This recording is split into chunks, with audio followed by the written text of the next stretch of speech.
பயமடையாமல் எச்சரிக்கையுடன் காத்திருப்போம். சாயங்காலத்திலும் நடுராவினிலும் சிவன் கூவிடும் நேரத்திலோ அதிகாலையிலும் எந்த வேளையிலும் பரமன் இயேசு வருவார். பரமன் இயேசு வருவார்.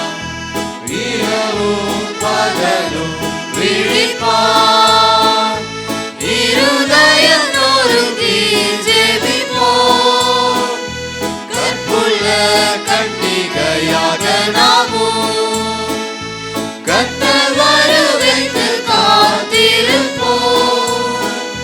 சாயங்காலத்திலும் நடுராவினிலும் சேவல் கூவிடும் நேரத்திலோ அதிகாலையிலும் எந்த வேளையிலும் பரமன் இயேசு வருவார்.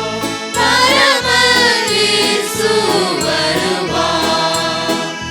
தவிக்கும் உலகம் வந்த நாளில் தலைகளை உயர்த்தி நடப்போம். வருகை நெருங்க கர்த்தர் இயேசு வாசற்படியில் வந்து நிற்கிறார். சாயங்காலத்திலும் நடுராவினிலும் சேவல் கூவிடும் நேரத்திலோ அதிகாலையிலும் எந்த வேளையிலும் பரமன் இயேசு வருவார். பரமன் இயேசு வருவார். தேவதான தூதன் நிற்பாலம் முழங்க பரமன் இயேசு வருவார். பரமன் இயேசு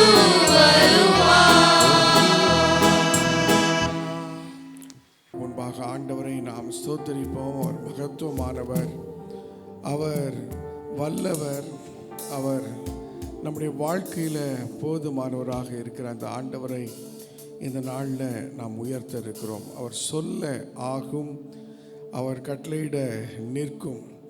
ஆகையினால இந்த காலை வேளையில் அவர் நமக்கு சொன்னதை செய்கிறவர். அல்லேலூயா. அவர் சொன்னதை செய்கிற தேவன், ஒருபோதும் நம்மை மறவாத ஆண்டவர்.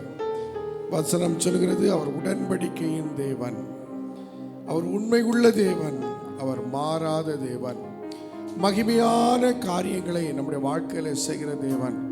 இந்த கால வேளையிலும் எப்பொழுதும் போல ஆலயத்துக்கு போக வேண்டும் என்கிற எண்ணத்தோடு கூட உள்ள ஆண்டவருடைய சமூகத்தை வந்திருந்தால் இந்த நேரத்தில் ஆண்டவரே உம்முடைய மகத்துவமான நாமத்து நிமித்தம் நீர் என் வாழ்க்கையில் சொன்ன காரியங்களை செய்வீர். நீர் எங்கள் நடுவிலே இருக்கிறீர். நீர் எங்கள் வாழ்க்கையிலே இருக்கிறீர். நீர் எங்கள் மத்தியில் எங்கள் கண்கள் காணக்கூடாத ஒருவராய் உலாவிக் கொண்டு இருக்கிறீர். நீர் எங்களுக்கு சொன்னதை செய்வீர் என்று சொல்லி அதை விசுவாசித்து இந்த வேளையில் ஆண்டவரை நாம் ஆராதிக்கும் பொழுது கர்த்தர் உண்மையாகவே நம் மத்தியில் அவர் வல்லமையாக கிரியை செய்வார். ஹல்லேலூயா. நீர் நம்ப பண்ணின உந்தன் வாக்குகளை நினைத்து நிறைவேற்றுவே. எல்லாம் சொல்லுவோம். நீர் நம்ப பண்ணின உந்தன் வாக்குகளை நினைத்து நிறைவேற்றுவே. மறவாமல் நினைப்பவரே இயேசையா, நிறைவேற்றி முடிப்பவர். ஒருபோது நம்மை மறவாதவர், மறவாமல் நினைப்பவரே. எல்லாரும் அப்படியே ஜெப நிலையில் ஆண்டவரை ஆராதிக்கிற இந்த எண்ணத்தில் மறவாமல் நினைப்பவரே இயேசையா, நிறைவேற்றி சொல்லி பாடுவோம். மறவாமல் நினைப்பவரே, மறவாமல் நினைப்பவரே, ஏசையா நிறைவேற்றி முடிப்பவரே, உடன்படிக்கை தேவன், உண்மையில் பிசகாதவர், உடன்படிக்கை அவர் நம்மோடு உடன்படிக்கை பண்ணி இருக்கிறார். அது உண்மையில் பிசகாத கொஞ்சம்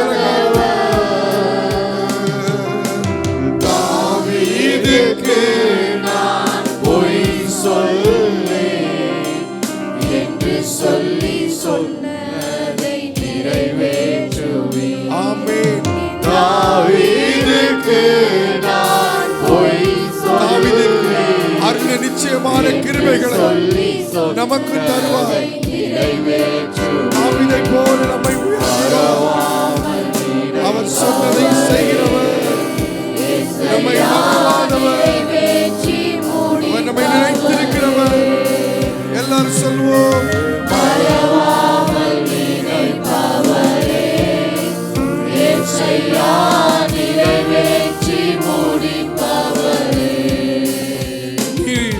நீர் பண்ணிட உந்தன் வாக்குகளை நினைத்து நிறைவேற்றுவேன். ஒவ்வொரு நாளும் ஆண்டவர் தருகிற வாக்குகளை அவர் நிறைவேற்ற வல்லவராகிறார். வாக்குகளை விசுவாசத்தோடு நம்பிக்கையோடு பாடுவோம். சொன்னதை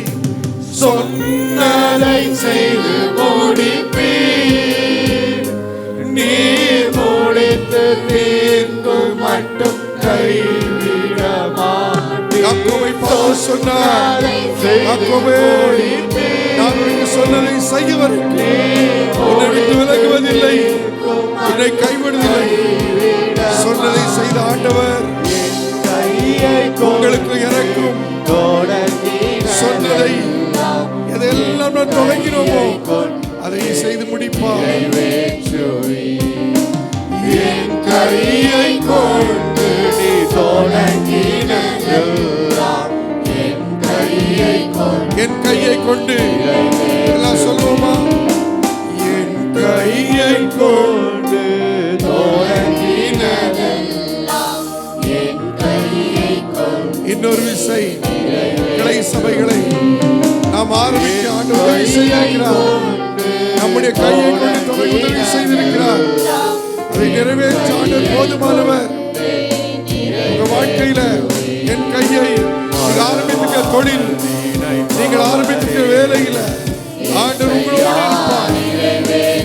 ஆமென். இயேசுவே, மறவாமல் நினைப்பவரே, ஏசையா நிறைவேற்றி மறவாமல்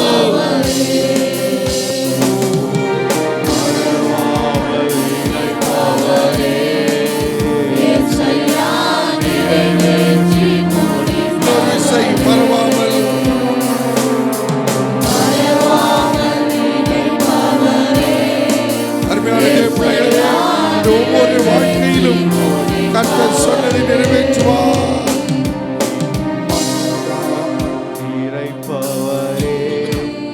ஏசையா நிறைவேற்றி முடிப்பவரே, நீரே எல்லாம், நீரே எல்லாம், நீரே எல்லாம் இயேசுவே.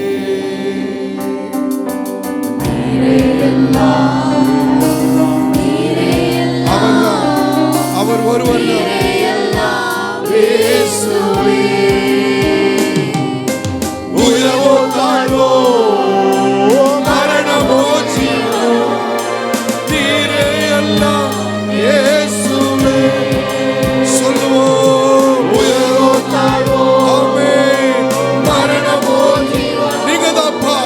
நீரே எல்லாம் இயேசுவே.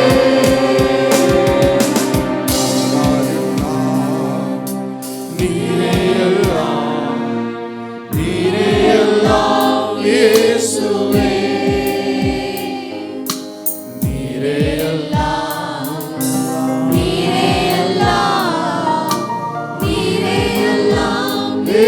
இயேசுவே உயர்வோ தாழ்வோ மரணமோ ஜீவனோ நீரே எல்லாம் இயேசுவே. ஆமாண்டவரே, உயர்வோ தாழ்வோ வந்தாலும் நீர் போதும். கிறிஸ்து எனக்கு ஜீவன், சாவு எனக்கு ஆதாயம்.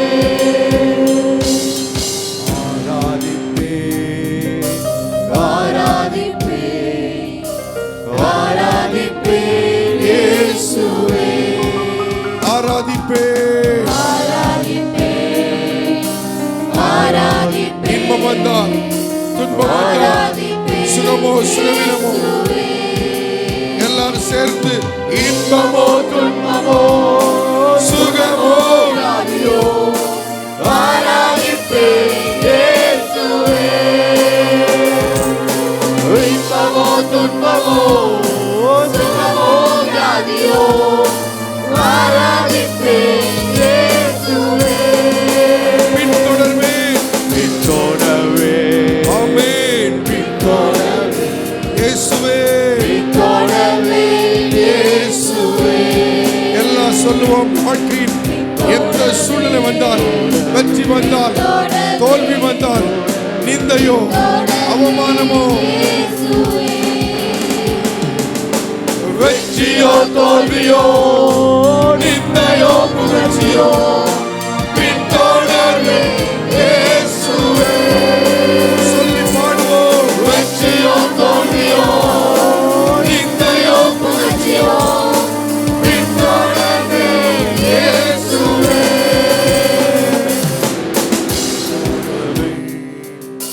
பின்தொடர்வே பின்தொடர்வே இயேசுவே. பின்தொடர்வே பின்தொடர்வே பின்தொடர்வே ஆராதிப்பேன் ஆராதிப்பேன்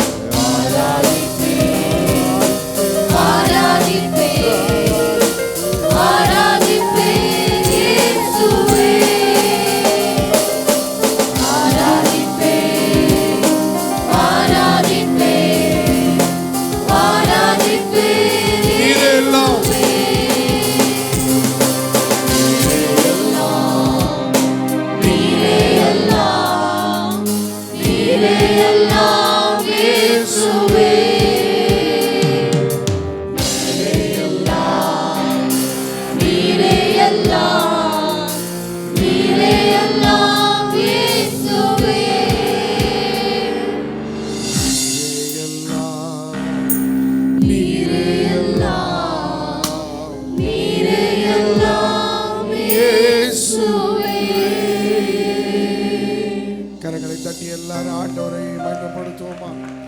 அவரே, அவர் இல்லாமல் நம்மால வாழ முடியாது. அவருடைய சமூகம் இல்லாமல் நம்மால ஒருபோதும் இருக்க முடியாது. எப்படி மீன்கள் தண்ணீர்ல வாழ்கிறதோ அதை போல ஒவ்வொரு ஆத்மாவும் தேவ பிரசன்னத்தில் வாழும்போதுதான் நாம் ஆண்டவருக்குள்ளாக இருக்க முடியும். அல்லேலூயா, அல்லேலூயா.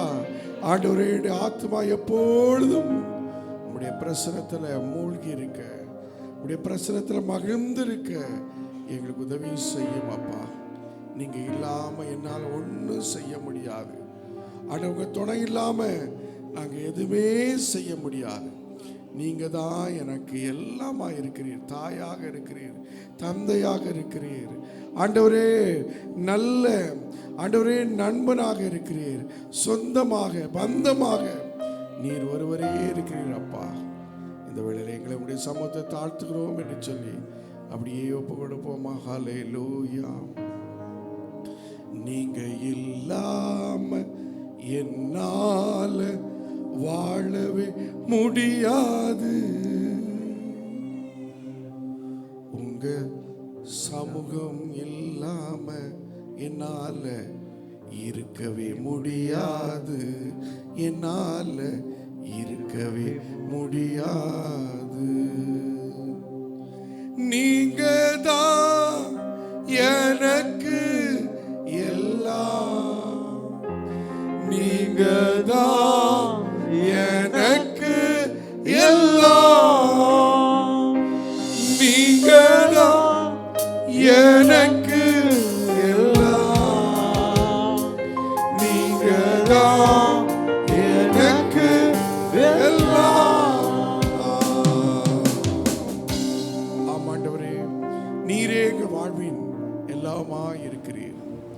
உம்முடைய சமூகத்தினங்களை முழுமையாய் தாழ்த்துகிறோம். தொடர்ந்து எங்களோடு கூட நீர் இடைப்படும். வந்திருக்கிற ஒவ்வொரு பிள்ளைகளோடு பேசும் அப்பா. நீர் எங்களை சொன்னதை நிறைவேற்றுவீர். நீர் நம்ப பண்ணினுடைய வார்த்தைகளை எங்கள் வாழ்க்கையில இதோ தாவீதுக்கு ஆண்டவர் நிறைவேற்றியது போல எங்களுக்கு நிறைவேற்ற வல்லவராய் இருக்கிறீர். யாக்கோபுக்கு நிறைவேற்றியது போல எங்களுக்கு நிறைவேற்ற வல்லவராய் இருக்கிறீர். வேதத்தில் காணப்படுகிற அநேக தெய்வ பிள்ளைகள் வாழ்க்கையில நீர் சொன்னதை நிறைவேற்றியது போல எங்கள் வாழ்க்கையில் நிறைவேற்ற வல்லவராய் இருக்கிறீர். அதை நம்பி உடைய சமூகத்தில் எங்களை ஒப்புக் கொடுக்கிறோம். நீரே எங்களை தொடர்ந்து நடத்தும். இயேசு மூலம் ஜெபிக்கிறோம் நல்ல பிதாவே, ஆமேன் ஆமேன். நீர் என்னோடு எங்களோடு பேசும். இயேசு மூலம் ஜெபிக்கிறோம் நல்ல பிதாவே, ஆமேன். கர்த்தருடைய பரிசுத்த நாமம் மகிமைப்படுவதாக. மீண்டும் ஒரு விஷயம் உங்கள் அனைவரையும் அன்போடு கூட வாழ்த்துகிறோம், வரவேற்கிறோம். முதல் வேத பாடமாக வாசிக்கேட்ட 68ஆம் சங்கீதம் முதல் 3 வசனங்களை நாம் வாசிப்போம். தேவன் எழுந்தருளுவார், அவருடைய சத்துருக்கள் சிதறுண்டு, அவரை பகைக்கிறவர்கள் அவருக்கு முன்பாக ஓடி போவார்கள். புகை பறக்கடிக்கப்படுவது போல அவர்களை பறக்கடிப்பீர். மெழுகு அக்கினிக்கு முன் உருகுவது போல துன்மார்க்கர் தேவனுக்கு முன் அழிவார்கள். நீதிமான்களோ தேவனுக்கு முன்பாக மகிழ்ந்து களி கூர்ந்து ஆனந்த சந்தோஷம் அடைவார்கள். அல்லேலூயா. இந்த 3 வசனங்களில் 3 விதமான கூட்டத்தாரை நாம் பார்க்கிறோம். முதலாவது 1ஆம் வசனத்தில் தேவன் எழுந்தருளுவார் என்று சொல்லி நம்முடைய மகிமை நிறைந்த ஆண்டவரை பற்றி அங்கே வேதம் சொல்லுகிறது. 2ஆவதாக அவருடைய சத்துருக்கள், அவரை பகைக்கிறவர்கள், துன்மார்க்கர் என்கிற அந்த கூட்டத்தை 1ஆம் வசனத்திலும் 2ஆம் வசனத்திலும் நாம் பார்க்கிறோம். 3ஆம் வசனத்திலே 3வது கூட்டத்தினராக நீதிமான்களை நாம் பார்க்கிறோம். ஆக தேவன், துன்மார்க்கர், நீதிமான்கள் என்கிற 3 விதமான கூட்டத்தை, 3 விதமான பிரிவினரை நாம் இந்த இடத்திலே பார்க்கிறோம். தேவன் எழுந்தருளுவார்.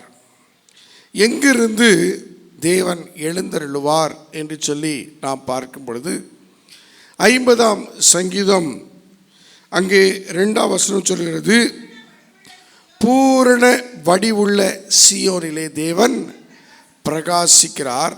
48:2 இப்படி நாம் வாசிக்கிறோம். வடக்கு திசையில் உள்ள சீயோன் பர்வதம் வடிப்பமான சாணமும் சர்வ பூமியின் மகிழ்ச்சியுமாயிருக்கிறது.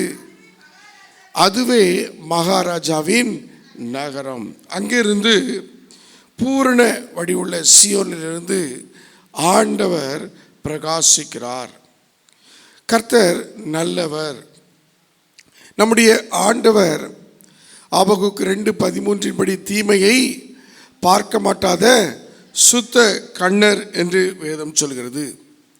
இப்படிப்பட்ட நம்முடைய ஆண்டவர் துன்மார்க்கர் என்றும் தன்னை பகைக்கிறவர்கள் இதோ விரோதிகள் என்று சொல்லியும் அவர் அப்படிப்பட்டவர்களை உருவாக்க முடியுமா என்கிற கேள்வி இங்கே எழும்புகிறது. ஆண்டுடைய படைப்பிலே ஒவ்வொரு நாளும் நாம் பார்க்கும்பொழுது ஆண்டவர் ஒவ்வொரு நாளும் அவர் படைப்புகளை படைத்துவிட்டு அது நல்லது என்று கண்டார். அது நல்லது நல்லது என்று சொல்லி ஆண்டவர் கண்டார். 6ஆம் நாளிலே மனிதனையும் படைத்து அது நல்லது என்று கண்டவர். ஆனால் தனிமையாக இருப்பது நல்லதல்ல என்று சொல்லி ஏற்ற துணையை கொடுத்து நல்லது என்று கண்டார். ஆக படைப்பிலே எல்லாவற்றையும் ஒழுங்காக படைத்து நல்லது என்று சொன்ன ஆண்டவர் இங்கே துன்மார்க்கனை, தன்னை பகைக்கிறவர்களை அவர் உருவாக்க முடியுமா, சிருஷ்டிக்க முடியுமா என்று சொல்லி பார்க்கும் பொழுது ஆதியாகமம் 1ஆம் அதிகாரம் 1ஆம் வசனம் 2ஆம் வசனத்தில் வாசிக்கும் பொழுது இப்படி வாசிக்கிறோம். ஆதியிலே தேவன் வானத்தையும் பூமியையும் சிருஷ்டித்தார். ஆதியிலே தேவன் வானத்தையும், அப்போ வானத்திலே ஆண்டவர் பரலோகத்தை வைத்திருக்கிறார். அந்த பரலோகத்திலே தன்னை பணிவிடை செய்யும்படியாக அநேக தூதர்களை ஆண்டவர் வைத்திருக்கிறார். தேவன் பூரண வடிவுள்ள சியோனிலே வாசம் பண்ணுகிறவர். அந்த வானம் என்கிற அந்த பரலோகத்திலே அவர் என்ன பண்ணியிருக்கிறார், அங்கே தனக்கென்று சொல்லி தூதர்களை படைத்திருக்கிறார். அடுத்த வசனம் சொல்கிறது, பூமியானது ஒழுங்கின்மையும் வெறுமையுமாய் இருந்தது, ஆழத்தின் மேல் இருள் இருந்தது, தேவ ஆவியானவர் ஜலத்தின் மேல் அசைவாடிக் கொண்டிருந்தார். ஆதியிலே தேவன் வானத்தையும் பூமியையும் படைத்தார். பூமியானது ஒழுங்கின்மையும் வெறுமையுமாய் இருந்தது. இந்த முதல் வசனத்திற்கும் இந்த 2ஆம் வசனத்திற்கும் இடையிலே எவ்வளவோ காரியங்கள் நடந்திருக்கிறது. ஒரு பெரிய இடைவெளி இருக்கிறது. ஆதியிலே தேவன் வானத்தையும், அந்த வானத்திலே பரலோகத்தையும் தூதர்களையும் ஆண்டவர் படைத்திருந்தார். வானம் என்கிற அந்த பரலோகத்திலே ஆண்டவர் இந்த தூதர்களையும் அவர் உருவாக்கி வைத்திருந்தார். அவருக்கு பணிவிடை செய்கிற பணிவிடை ஆவிகளாக ஆண்டவர் அங்கே அவர்களை வைத்திருந்தார். உதாரணத்துக்கு சொல்லப்போனால், ஒரு நல்ல வசதியானவருடைய வீட்டிலே எப்படி அநேக பணிவிடை செய்யக்கூடிய பணியாட்கள் இருப்பார்களோ, அங்கே தோட்டக்காரர்கள் இருப்பார்கள். அந்த பணக்காரருடைய வீட்டிலே சமையல் பண்ணுவதற்கு என்று இருப்பார்கள், சர்வ் பண்ணுவதற்கு என்று சொல்லி இருப்பார்கள், வாட்ச்மேனாக காவல்காரர் அங்கே இருப்பார்கள், அதோடு கூட வாகனங்களை ஓட்டக்கூடிய டிரைவர்கள் அங்கே இருப்பார்கள். இப்படி பல்வேறு பணிக்கு பல்வேறு பொறுப்புள்ளவர்கள் நியமிக்கப்பட்டிருப்பார்கள். டிரைவர் சமையல்காரன் வேலையோ, சமையல்காரன் தோட்டக்காரன் வேலையோ, தோட்டக்காரன் சர்வருடைய வேலையோ செய்வதில்லை. அவங்களுக்கு சொல்லப்பட்டிருக்கிற வேலையை அவர்கள் செய்வார்கள். அதை போலத்தான் ஆண்டவர் ஆதியிலே வானத்தையும் பூமியையும் படைத்த பொழுது இந்த வானத்திலே தனக்கு பணிவிடை செய்யும்படி தூதர்களை படைத்தார். 4 விதமான வல்லமையான தூதர் கூட்டத்தை ஆண்டவர் படைத்தார் என்பதை வேதத்தை நாம் வாசிக்கும் பொழுது தெரிந்து கொள்ளலாம். முதலாவது நாம் எடுத்துக்கொண்டால், இதோ ஆண்டவர் சொல்ற வார்த்தையை கொண்டு வந்து சொல்வதற்கு காபிரியல் போன்ற தூதர்களை ஆண்டவர் படைத்தார். இரண்டாவதாக, அவரை தொழுது கொள்வதற்கு, அவரை ஆராதிப்பதற்கு கேருபீன்கள், தேசேனைகளின் கர்த்தர் பரிசுத்தர் பரிசுத்தர் பரிசுத்தர் என்று போற்றக்கூடிய தூதர்களை ஆண்டவர் படைத்தார். அதோடு கூட போருக்கு செல்லும்படியாக, ஆண்டவருக்கு விரோதமாக செயல்படுகிற பிள்ளைகளை அழிக்கும்படி, சண்டைக்கு போகும்படியான தூதர்களை ஆண்டவர் படைத்தார். சனகரிப் அவன் தேவனுடைய பிள்ளைகளுக்கு விரோதமாய் வந்தபொழுது அவனை அந்த ராத்திரியில் தூதரை அனுப்பி ஒரே இரவில் 1,80,000 பேரை தூதன் அழித்து போட்டான் என்று சொல்லி நாம் பார்க்கிறோம். ஆக சண்டைக்கு அனுப்புகிற தூதர்களை ஆண்டவர் அவர் என்ன பண்ணார், படைத்தார். இப்படி ஆண்டவர் அங்கே பணிவிடை ஆவிகளாக அந்த தூதர்களை தன்னோடு வைத்திருந்தார்.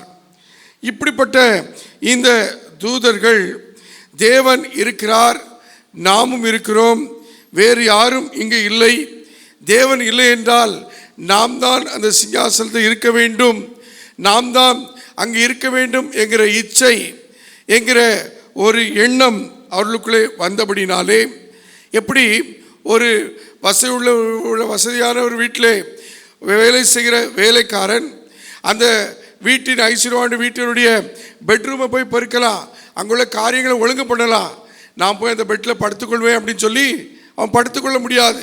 அதே போலத்தான் இந்த தூதர்கள் ஆண்டவருக்கு பணிவிடை செய்யக்கூடியவர்கள், பணிவிடை ஆவியாய் பெற்றவர்கள் இங்கே இதோ அந்த ஆண்டுடைய சிங்காசனத்துக்கு மேலே உயர வேண்டும் என்கிற எண்ணம் அவர்களுக்குள்ளே வந்தபடினாலே அவர்கள் கீழே விழ தள்ளப்பட்டார்கள். அப்படி கீழே விழ தள்ளப்பட்டவர்களாலே பூமியானது ஒழுங்கின்மையும் வெறுமையுமாய் இருக்கக்கூடிய ஒரு சூழ்நிலை வந்தது என்பதை நாம் அறிந்து கொள்ளலாம். ஏசாயா 14ஆம் அதிகாரம் 12, 13, 14 வசனங்களில் அந்த கீழே தள்ளப்பட்ட அந்த லூசிபர் என்கிற அந்த தூதனை குறித்து, அவருடைய கூட்டத்தை குறித்து அங்கே வேதம் சொல்லும் பொழுது இப்படி நாம் வாசிக்கிறோம். அதிகாலையின் மகனாகிய விடிவெள்ளியே, நீ வானத்திலிருந்து விழுந்தாயே. வானத்திலே ஆண்டவர் படைத்திருந்த அந்த பரலோகத்திலிருந்து இதோ நீ விழுந்தாயே. ஜாதிகளை ஈனப்படுத்தினவனே, நீ தரையிலே விழ வெட்டப்பட்டாயே. நான் வானத்துக்கு ஏறுவேன், தேவனுடைய நட்சத்திரத்துக்கு மேலாக என் சிங்காசனத்தை உயர்த்துவேன். வடபுறத்தில் உள்ள ஆராரை கூட்டத்தின் பர்வதத்திலே வீற்றிருப்பேன் என்றும், நான் மேகங்களுக்கு மேலாக உன்னதங்களில் ஏறுவேன், உன்னதமானவருக்கு ஒப்பாவேன் என்று நீ உன் இதயத்தில் சொன்னாயே என்று சொல்லி ஆண்டவர் அவரை அங்கே இருந்து கீழே தள்ளிவிட்டார். அல்லேலூயா. அதனால் தூதர்கள் எப்படி இந்த பூமியில் வந்தார்கள், விழுந்தார்கள் என்பதை நாம் பார்க்கிறோம். ஆக தேவன் தனக்கு பணிவிடை ஆவிகளாக நியமித்திருந்த படைத்திருந்த அந்த தூதரின் ஒரு கூட்டத்தினர் இது அதிகாரியின் மகனாகிய இந்த லூசிபர் அவன் கீழே விழுந்தான்.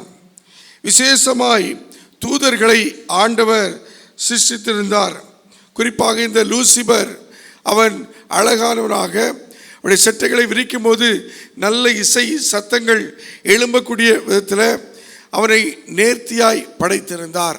ஆக அவனுக்குள்ளே அந்த பெருமை, இதோ நான் தான் இனி அந்த தேவன் இருக்கிற அந்த இடத்திலே போக வேண்டும் என்கிற அந்த எண்ணம் அவனுக்குள்ளே வந்தபடினாலே கீழே அவர் தள்ளப்பட்டார். பொதுவாக தூதர்கள் வல்லமையுடையவர்களாக இருந்தார்கள். காற்றை போல ஆவியாய் இருக்கிறவர்களாக தூதர்கள் காணப்பட்டார்கள். சில சந்தர்ப்பங்களில் அவர்கள் தோற்றத்தை வெளிப்படுத்துகிற விதத்திலும் தூதர்கள் காணப்பட்டார்கள். இயற்கையின் மேல் அதிகாரம் உடையவர்களாக, இயற்கை அவர்களை சேதப்படுத்த முடியாத கூடிய விதத்தில் தேவன் தூதர்களை அவர் படைத்திருந்தார். ஆகையால் தேவனுக்கும் மற்றவர்களுக்கும் பணிவிடை ஆவியாக இந்த தூதர்களை ஆண்டவர் படைத்திருந்தார்.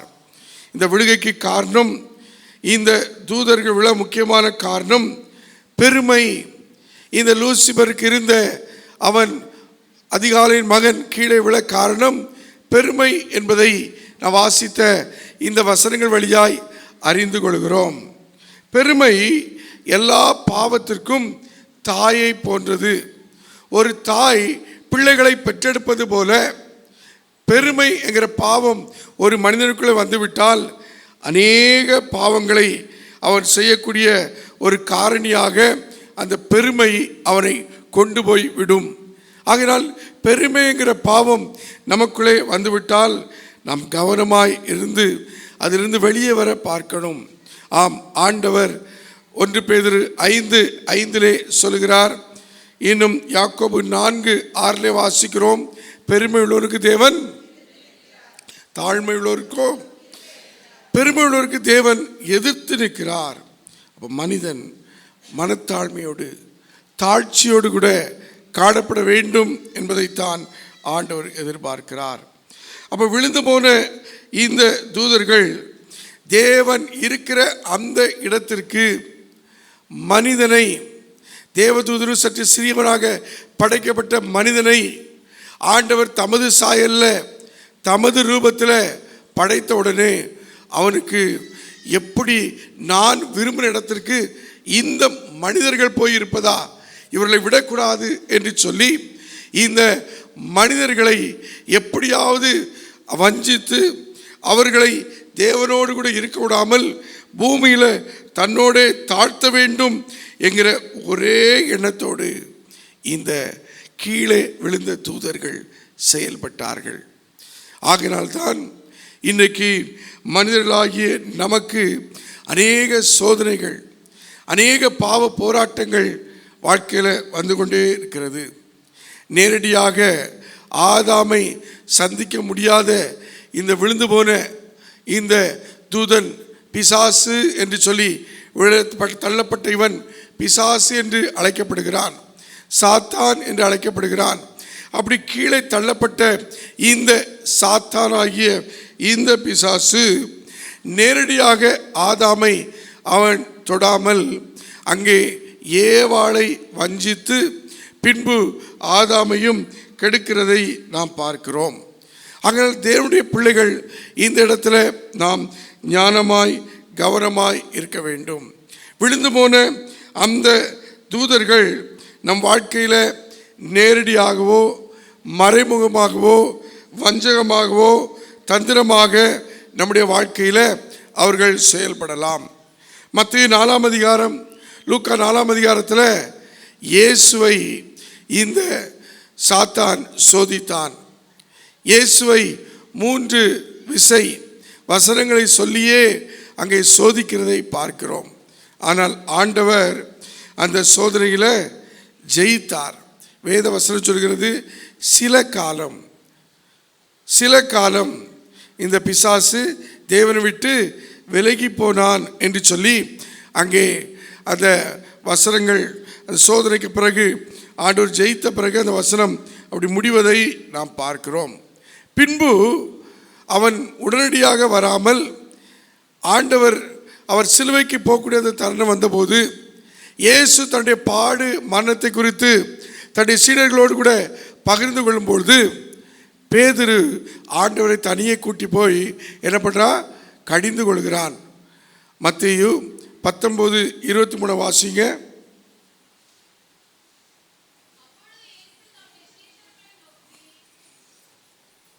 ம் 16:23 16ஆம் அதிகாரம் மத்தேயு. எனக்கு பின்னாக போ சாத்தானே.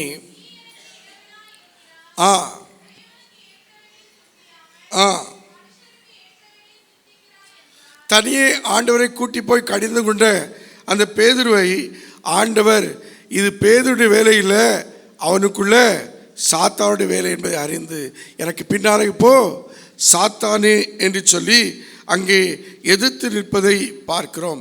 தனக்கு வர்ற பாடு தனக்கு வரக்கூடாது என்று சொல்லி பேதுரு அங்கே அவர் சொன்ன பொழுது இது பேதுருடைய குரல் அல்ல, இந்த விழுந்து போன பிசாசின் குரல் என்பதை அறிந்து ஆண்டவர் உடனடியாக கேட்டு நிற்கிறார். யாக்கோபு 4:7 அதைத்தான் பார்க்கிறோம். பிசாசுக்கு எதிர்த்து நில்லுங்கள், தேவனுக்கு கீழ்ப்படியுங்கள், அப்பொழுது அவங்களை விட்டு ஓடி போவான். ஆகையினால அருமையான தேவனுடைய பிள்ளைகளே, நம்முடைய வாழ்க்கையில் பிசாசானவன் நமக்கு பிரியமானவர்களை கொண்டுதான் நம்மை வஞ்சிக்க பார்ப்பான். நம்மை நேரடியாக வஞ்சிக்க முடியாமல் நமக்கு பிரியமானவர்களை கொண்டு கணவனையோ மனைவியையோ பிள்ளைகளையோ அல்லது நெருங்கிய நம்முடைய நண்பர்களை கொண்டு நம்மை வஞ்சிக்க பார்ப்பான். நாம் இதில் கவனமாக இருக்க வேண்டும். ஆண்டவர் முதல் கட்டளையில் என்ன சொன்னார்? மத்தேயு 22:37 என்ன வாசிக்கிறோம்? உன் தேவனாகிய கர்த்தரிடத்தில்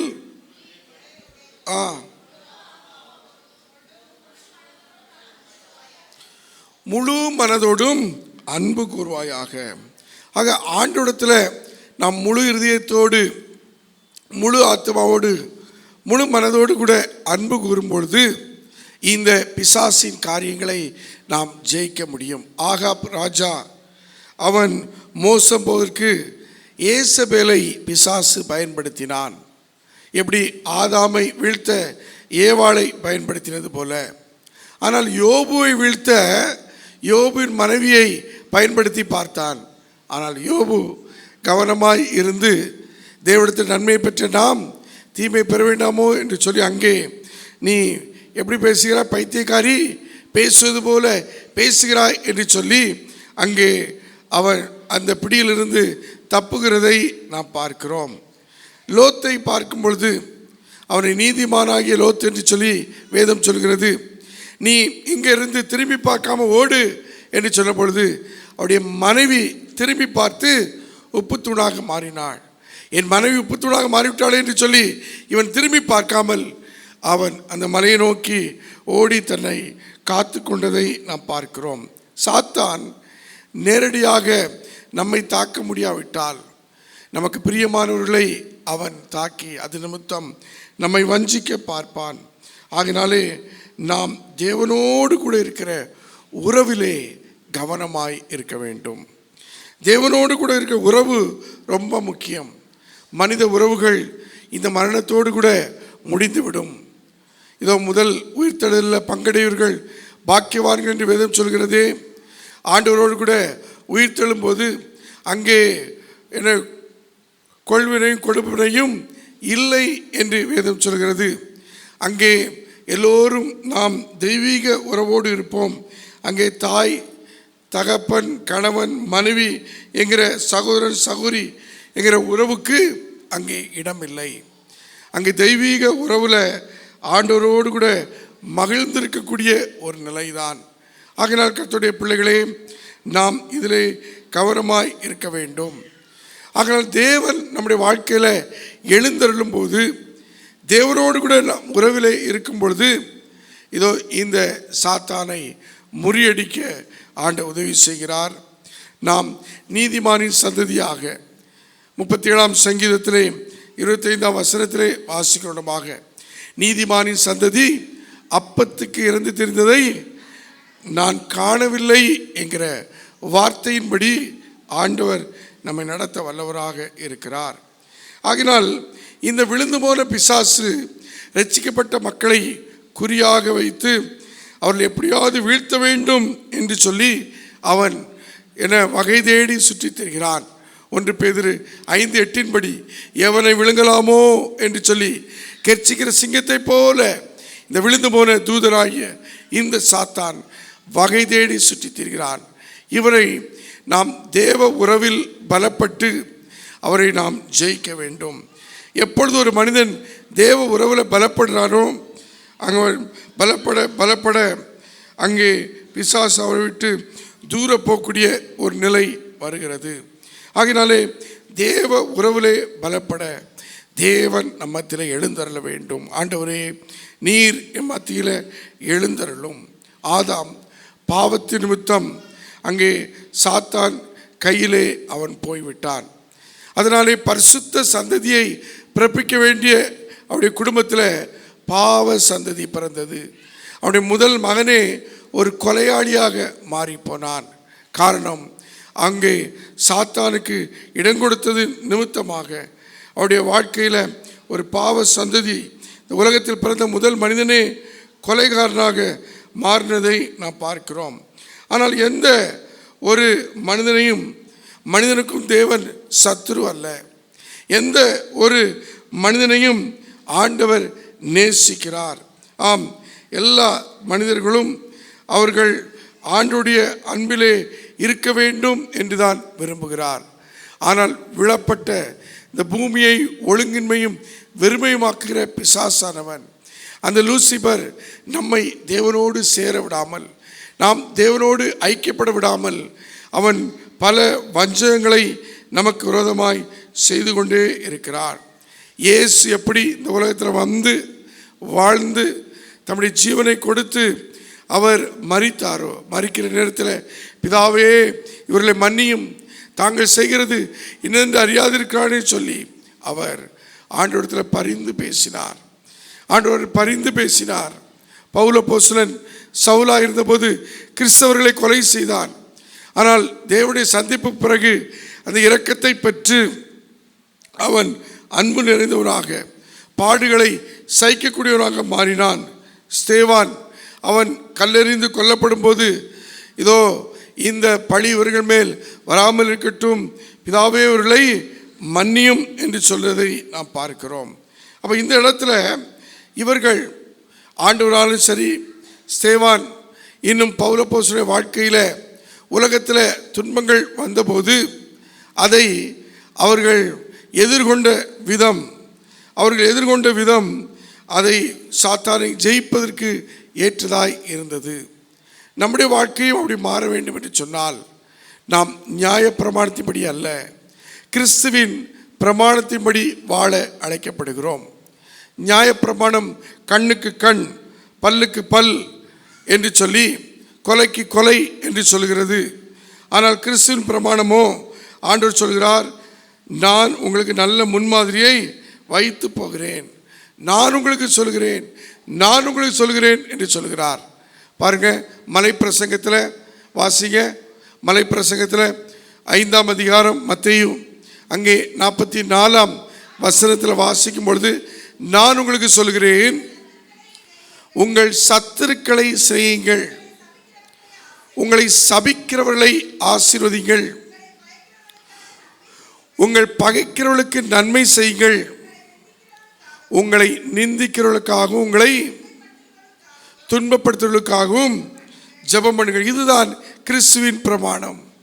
நியாயப்பிரமாணம் கண்ணுக்கு கண் பல்லுக்கு பல் என்று சொன்னாலும் கிறிஸ்துவின் பிரமாணம் சொல்கிறது, சத்துருவை சிநேகி, சபிக்கிறவனை ஆசீர்வதி, பகைக்கிறவனுக்கு நன்மை செய், தீமையை செய்யாமல் நன்மையை செய், நீ தீமையினால் வெல்லப்படாமல் நன்மையினால் வெல்லப்படு என்று சொல்லி கிறிஸ்துவின் பிரமாணம் சொல்கிறதை நாம் பார்க்கிறோம்.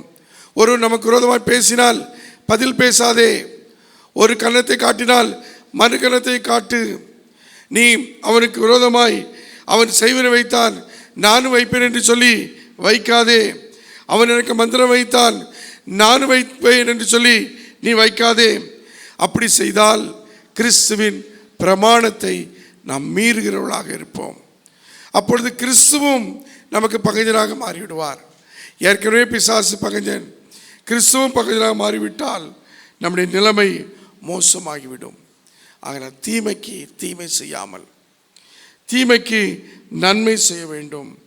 இப்படிப்பட்ட சூழலில் நாம் கடந்து போகும்போது சில மனிதர்கள் நிமித்தம்தான் எனக்கு இந்த பாடு, எனக்கு இந்த வேதனை, எனக்கு இந்த கஷ்டம், இவர்கள் தான் எனக்கு இதை செய்து விட்டார்கள், அவர்கள் தான் எனக்கு இதை வைத்து விட்டார்கள் என்று சொல்லி ஒருபோதும் மனிதர்களோடு சண்டை போட்டு கொண்டு இருக்க வேண்டாம். ஆண்டவரே கண்களை திறந்தருளும் என்று சொல்லி நாம் ஆண்டவர்கிட்ட கேட்கணும்.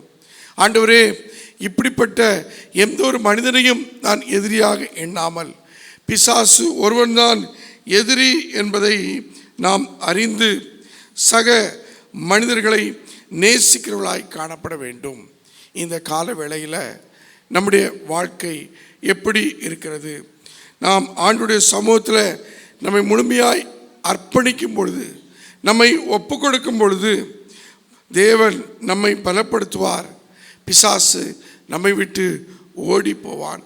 தேவ சமூகத்தை நெருங்க விடாதபடிக்கு, தேவ சமூகத்தின் நன்மையை அனுபவிக்காதபடிக்கு பிசாசு தடை செய்வான். வேதம் வாசிப்பை ஒரு வெறுப்பாக கொண்டு வருவான், ஜெபிக்க மனமில்லாமல் ஆக்குவான், ஆலயத்துக்கு வருவதை விருப்பமில்லாமல் ஆக்குவான், அவரை பாடுவதை துதிப்பதை அவரை ஆராதிப்பதற்கு நம்மை தூரப்படுத்துவான். இப்படிப்பட்ட சூழ்நிலை வரும்போது நாம் கவனமாய் இருந்து அவனை மேற்கொள்ள வேண்டும். அவன் நம்மோடு கூட போராடும் பொழுது நாம் அவனை வெல்ல வேண்டும். உன் சத்துருவை சிநேகியுங்கள், சபிக்கிறவர்களை ஆசீர்வதியுங்கள், பயக்கிறவர்களுக்கு நன்மை செய்யுங்கள். பாவம் என்கிற சத்துரு, வியாதி என்கிற சத்துரு, இன்னும் அசதி நிர்விசாரங்கிற சத்துருக்கள் நமக்கு வராதபடிக்கு நாம் கவனமாக இருக்க வேண்டும். வசனம் சொல்கிறது, தேவன் எழுந்தருளும் போது என்ன நடக்கிறதாம்? 68ஆம் சங்கீதம் அந்த 1, 2, 3 வசனங்களுக்கு திரும்புவோம். தேவன் எழுந்தருளுவார், அவருடைய சத்துருக்கள், கவனிங்க, அவருடைய சத்துருக்கள் சிறுண்டு, அவரை பகைக்கிறவர்கள் முன்பாக ஓடி. நீங்கள் நானும் தேவனுக்காக எழும்பும் போது அவருடைய சத்துருக்களாக, அவருடைய பகைஞராக அறியப்படுகிற பிசாசானவன், விழுந்து போனவன் நம்மை விட்டு ஓடி போவான். எப்படி ஆகுமா ஒரு நிலைமை? புகை பறக்கடிக்கப்படுவது போல பார். அப்படிப்பட்ட சத்துருக்களை, பகைஞரை ஒரு புகை எப்படி பறந்து மறைந்து போகிறதோ அப்படி அவரை நான் பறக்கடிப்பேன். அக்கினிக்கு முன்பாக மெழுகு எப்படி உருகி போகிறதோ அப்படியாக துன்மார்க்கன் தேவனுக்கு முன்பாக அழிவார்கள். அருமையான கர்த்தருடைய பிள்ளைகளே, இன்னைக்கு நமக்கு விரோதமாக சத்துரு யாரை எழுப்பினாலும், சத்துரு யாரை கொண்டு வந்து இதோ நமக்கு விரோதமாய் காரியங்களை செய்தாலும் அவரை புகையை போல பறக்கடிப்பார். மெழுகு அக்கினிக்கு முன் உருவது போல துன்மார்க்கன் தேவனுக்கு முன்பு அழிந்து போவார்கள். நம்மை ஆண்டு எப்படி மாற்றுவாராம்? நீதிமான்களோ தேவனுக்கு முன்பாக மகிழ்ந்து களி கூர்ந்து ஆனந்த சந்தோஷமடைவார்கள். கரங்களை தட்டி அந்த ஆண்டவரை நாம் ஸ்தோத்திரிப்போமா? நீதிமான்களோ, யார் யார் கர்த்தரை நாம் உயர்த்துகிறோமோ, கர்த்தர் இதோ என் பட்சத்தில் இருக்கிறார், கர்த்தர் எனக்குள்ளே எழுந்தருளி இருக்கிறார் என்று சொல்லி எனக்குள்ளே, என் குடும்பத்துக்குள்ளே, என் வேலையிலே, தொழிலே எழுந்தருளி இருக்கிறார் என்று நினைக்கிறோமோ, எனக்கு என் தொழிலில் இவன் தான் சத்துரு, அவன் தான் சத்துரு என்று சொல்லி மனிதனை அல்ல, தேவரே நீர் எழுந்தருளும், அப்பொழுது சத்துருக்கள் சிறடித்து ஓடுவார்கள், சிதறண்டு ஓடுவார்கள். அது புகை பறந்து போவது போல, மெழுகு அக்கினிக்கு முன்பு உருகுவது போல அவர்கள் காணாமல் போய்விடுவார்கள். நீதிமானோ தேவருக்கு முன்பாக மகிழ்ந்து களி கூர்ந்து ஆனந்த சந்தோஷப்படுவார்கள்.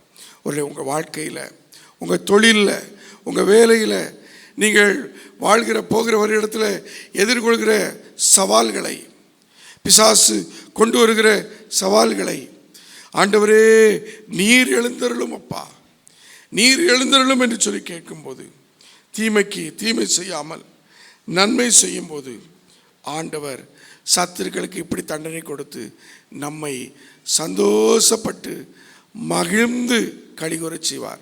அதில் பாருங்க, எத்தனை வார்த்தை பாருங்க, தேவருக்கு முன்பாக மகிழ்ந்து களிகூர்ந்து ஆனந்த சந்தோஷம். எவ்வளோ அழகா அந்த வசனம் சொல்கிறது. தேவனுக்குள்ள மகிழ்ந்து களிகூர்ந்து ஆனந்த சந்தோஷம். இப்படிப்பட்ட ஒரு ஆசீர்வாதத்தை ஆண்டவர் தருவார். நம்முடைய பகைவர்களை ஒழிப்பார், நம்முடைய சத்துருக்களை சிதறடிப்பார். நம்முடைய சரீரத்தில் எவ்வளோ பலவீனம் இருந்தாலும் ஆண்டுடைய இரத்தம் நமக்குள்ளே இருக்கிறது, ஆண்டுடைய வார்த்தை நமக்குள்ளே இருக்கிறது. ஆகிற உலகத்தின் அசுத்தம் நம்மை ஒன்று செய்யாதபடி ஆண்டவர் நம்மத்திலே எழுந்தருள்வார். எழுந்தருளும் என் ஆண்டவரே, எதிரி தலை தூக்க விடாதிரும் என்று சொல்லி பாடுகிறோமே.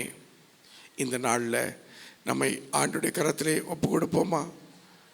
ஆண்டுடைய சமூகத்திலே ஒப்பு கொடுப்போம். எழுந்தருளும் என் ஆண்டவரே, எதிரி தலை தூக்க விடாதிரும் என்று சொல்லி பக்தன் பாடுற வண்ணமாக நம்மை ஆண்டுடைய கரத்திலே ஒப்பு கொடுப்போம். ஆண்டவர், என் வாழ்க்கையில் நீர் எழுந்தருளும், நீர் எழுந்தருளும். சத்துருக்கள் சிதறுண்டு புகை போல அவர்கள் பறந்து போகட்டும். அக்கினிக்கு முன்பாக மெழுகு உருகிறது போல அவருடைய துன்மார்க்கர் உருகி அழிந்து போகட்டும் என்று சொல்லி நாம் ஆண்டுடைய கரத்திலேயே ஒப்பு கொடுப்போம். தலை வணங்குவோமா? நேசிக்கிற அன்பின் நல்ல ஆண்டவரே, ஆசீர்வதிக்கப்பட்ட இந்த நல்ல காலை வேளையில் எங்களோடு கூட நீர் பேசி நம்முடைய வார்த்தைகளுக்காக ஸ்தோத்திரம். இந்த வார்த்தைகளின்படி நீர் எங்களை நடத்தும். நீர் எங்களுக்குள்ளே எழுந்தருளும் அப்பா. எங்கள் குடும்பத்திலே எழுந்தருளும், எங்கள் வேலையில் எழுந்தருளும், எங்கள் தொழிலில் எழுந்தருளும். எங்களுக்கு உண்டான உள்ளும் புறமும் இருக்கிற எல்லாவற்றிலும் நீர் எழுந்தருளும் அப்பா. நீர் எழுந்தருளும் போது சத்துருக்கள் சிதறடிக்கப்படுவார்கள், புகையை போல பறந்து போவார்கள். மெழுகு அக்கினிக்கு முன் உருகுவது போல துன்மார்க்கர் அழிந்து போவார்கள். நீதிமான்களோ தேவனுக்கு முன்பாக மகிழ்ந்து களி கூர்ந்து ஆனந்த சந்தோஷப்படுவார்கள். அந்த வார்த்தையின்படி நீர் எங்களை நடத்துகிற தயவுக்காய் நன்றி சொல்கிறோம். இந்த நாளில் வந்திருக்க ஒவ்வொரு பிள்ளைகளையும் இந்த வார்த்தையின்படி நடத்தும். அவருடைய பலவீனங்களை எல்லாம் எடுத்து போடும் அப்பா. உச்சந்தலை இந்த உள்ளங்கால் வரை இருக்கிற பலவீனங்கள், உள் உறுப்புகளில் இருக்கிற பலவீனங்கள், சரீரத்தில் இருக்கிற எல்லா பலவீனங்களையும் நசராகிய இயேசு கிறிஸ்துவின் நாமத்தில் நீர் பிடுங்கி போடும். நல்ல ஆரோக்கியம் சௌக்கியத்தை கர்த்தர் தந்து நாமத்தை மையப்படுத்தும். இயேசு கிறிஸ்துவின் வழியாய் ஜெபிக்கிறோம். ஜெபம் கேளும் நல்ல பிதாவே. ஆமேன், ஆமேன்.